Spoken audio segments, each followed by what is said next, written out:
remarks. With that, I yield to Mr. Roskam for 5 minutes. Thank you, Mr. Chairman. You know, I think we've got an incredible opportunity, Mr. Chairman, and I thank you and Mr. Neal and the spirit with which you're approaching this, and Chairman Camp for his leadership in putting this together. And there's an unbelievable opportunity that we have as a committee, the Committee of Jurisdiction, over a tax code that is wildly unpopular.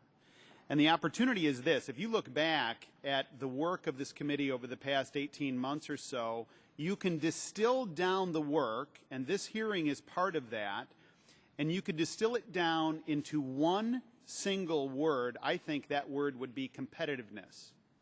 Competitiveness. How do you create the United States as the most competitive tax jurisdiction in the world, where we build upon all of these things that we've got going for us in this country, a culture of creativity, intellectual property, and the list goes on and on and on, but we've got a tax code that is underperforming and not serving us well.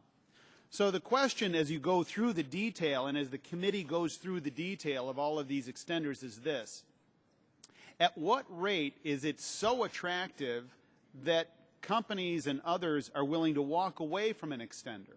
That's an interesting proposition. At what rate is the rate low enough that you say, you know what, I don't need that extender anymore, I'll take the rate?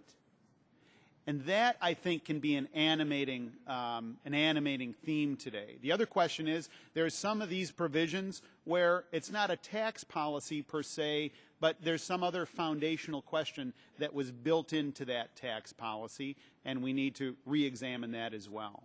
So, Mr. Chairman, I appreciate the spirit with which you're approaching this. I think that there is an opportunity here for not only the Congress to gain confidence at the level of scrutiny that the committee is giving these things, but ultimately the country to gain confidence that the committee is taking this up in a thoughtful way. And